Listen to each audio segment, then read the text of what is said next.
अमृतसर जिले का रोरावाला खुर्द गांव भारत पाकिस्तान बॉर्डर से 1 किलोमीटर से भी कम दूरी पर बसा है। कुछ ही महीनों पहले यहां लोग उस व्यक्ति पर हंसते थे जो मानता था कि कोविड-19 अफवाह नहीं बल्कि सच है। इसी वक्त पर टीकाकरण को लेकर नेटवर्क 18 और फेडरल बैंक की जागरूकता मुहिम संजीवनी रंग लाई, जिसका नाम था शॉट ऑफ लाइफ, और इसने जमीनी स्तर पर अफवाहों और मिथकों को दूर करने के मकसद के काम करना शुरू किया।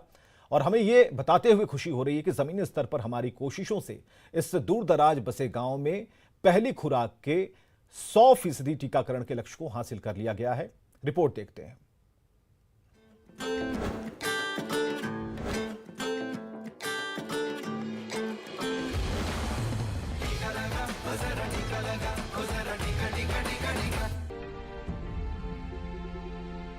We're working in the belt, which is right along the India-Pakistan border.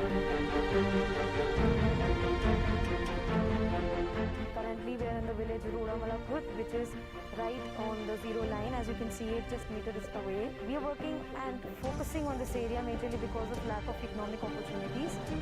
Pakistan की सीमा से 1 किलोमीटर से भी कम दूरी पर बसा रोरावाला खुर्द एक ऐसा गांव है जहां कुछ महीने पहले तक कोई भी टीका नहीं लगवाना चाहता था। माहौल गर्म था, लोग डरते थे बहुत ज़्यादा। अगर कोई मास्क लगाकर मतलब जैसे गुरुद्वारे जाता था तब भी लोग मजाक बनाते थे कि इसको ज़्यादा मतलब डर चढ़ा है इस बीमारी का। कोई बीमारी नहीं है पहले।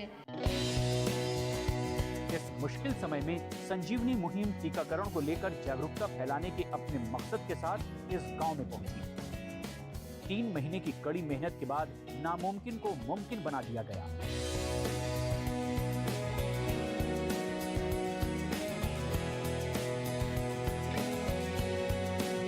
अब हम बहुत अच्छा महसूस कर रहे हैं। अब हमें यकीन हो, कोई भी डर नहीं है कि इंजेक्शन लगवाने से कोई भी बीमारी नहीं बढ़ सकती कोरोना की। यहाँ संजीवनी मुहिम को लोगों से बेहद ही अच्छी प्रतिक्रिया मिली, क्योंकि आज यहाँ की 100% वयस्क आबादी ने टीके की पहली खुराक लगवा ली है। शुरू में वैक्सीनेशन जब हुई है स्टार्ट, तो हमें इतना यकीन नहीं था कि 100% होगा, लेकिन एनजीओ आने के बाद जब संजीवनी वाले आए हैं, इन्होंने घर घर जाके लोगों को मोटिवेट किया है। उसके बाद हमारा पूरा कवर है 100%। We are happy that Sanjeevani campaign has immensely benefited this village.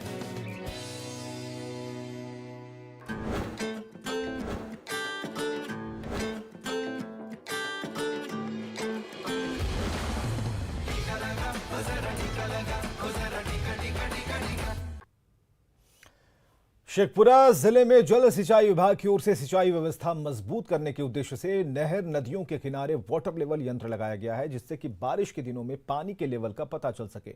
लेकिन रखरखाव के अभाव में यह खराब हो गया। कई स्थान से सोलर प्लेट को चोरों ने चुराया।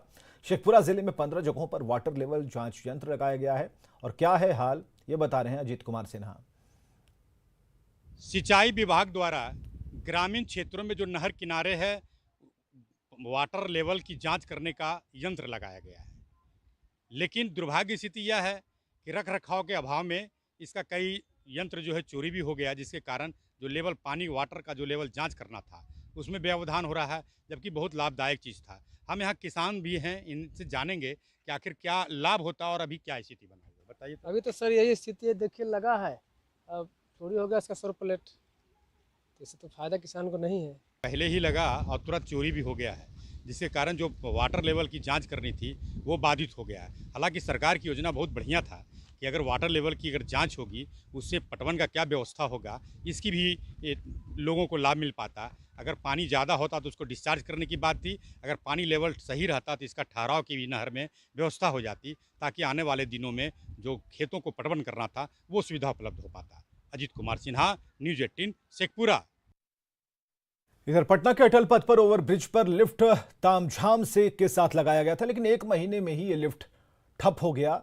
दिव्यांगों और बुजुर्गों और महिलाओं को राहत देने के लिए करोड़ों रुपए खर्च किए गए थे, लेकिन चंद रोज के बाद ही ये बंद हो गया। और हालात ये हैं कि बुजुर्गों को अब भी सीढ़ियां चढ़कर ही ब्रिज पार करना पड़ता है। रवि एस नारायण की इस रिपोर्ट को देखिए।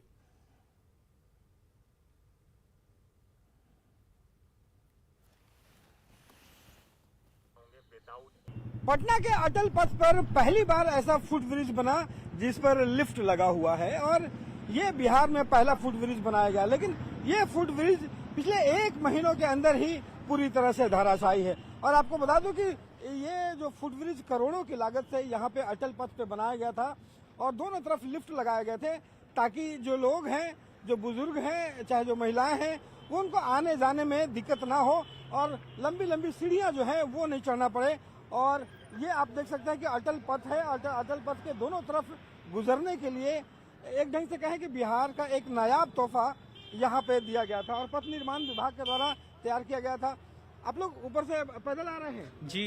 लिफ्ट का इस्तेमाल नहीं लिफ्ट का इस्तेमाल नहीं हो रहा है और जिस दिन उद्घाटन हुआ था उस एक ही दिन का लिफ्ट का इस्तेमाल किए थे, वो भी बहुत कम लोग इस्तेमाल किए थे और हमें उसके बाद से ही खराब उसके बाद से चल ही नहीं रहा है। ये कितनी दिक्कत होती है? बहुत दिक्कत होती है और बुजुर्ग लोगों की तो और ज्यादा दिक्कत होती है, बहुत कठिनाइयाँ परेशानियाँ होती है। ये हमारे साथ जो एक बुजुर्ग बाबा भी हैं, वो लोग सीढ़ी चढ़ करके आ रहे हैं। यहाँ पे लिफ्ट लगी हुई है, लिफ्ट से नहीं गए, खराब पड़ी हुई है। लिफ्ट खराब पड़े तो कैसे जाएं से बोलिए। जाना भी है, कोर्ट भी जाना है, क्या करना है। कितनी मुश्किल हो रही है? बहुत मुश्किल हो रही है, मुश्किल हो ही रही है। तो उपाय क्या है? कोई उपाय नहीं है। उपाय कोई नहीं है। और देखिए यहाँ बड़े संख्या महिलाएं हैं या बुजुर्ग हैं। बाबा, लिफ्ट खराब है, ऐसे ही पैदल जाना पड़ रहा है? लिफ्ट तो दरवाजा बंद है, अब खराब है कि अच्छा है ये हमको पता नहीं है। दरवाजे बंद है उसका। जिस पर लिफ्ट लगे हुए करोड़ों की लागत से बनाई गई थी, लेकिन अफसोस इस बात का है कि वो कुछ दिन चलने के बाद से ही वो पड़ी हुई है और इसका इस्तेमाल लोग नहीं कर पा रहे हैं। जरूरत इस बात की है कि इसे शुरू किया जाए ताकि जो बुजुर्ग हैं या फिर जो महिलाएं हैं, जो दिव्यांग हैं, उन्हें मदद मिल सके और वो इसका लाभ उठा सकें। कैमरा पर्सन दीपक के साथ रवि एस नारायण, न्यूज 18 पटना। सीतामढ़ी के पुपरी अनुमंडल में 3 दशक पहले रेफरल अस्पताल का भवन निर्माण कराया गया था, लेकिन रेफरल अस्पताल भवन का इस्तेमाल नहीं हो सका और आज की तारीख में अस्पताल भवन खंडहर में तब्दील हो गया। शराबियों का ये अड्डा बन चुका है, लेकिन इस तरफ किसी का ध्यान नहीं जाता। 2 तस्वीरें हम आपको दिखा रहे हैं, रेफरल अस्पताल का भवन का हाल और शराबियों का अड्डा। दोनों ही तस्वीरें, खाली बोतलें यहाँ फेंकी गई हैं। इसका मतलब ये है कि यहाँ पर शराबियों कि यहाँ चांदी रहती है, क्योंकि इस भवन में कोई आता जाता नहीं है, देखने वाला कोई नहीं है।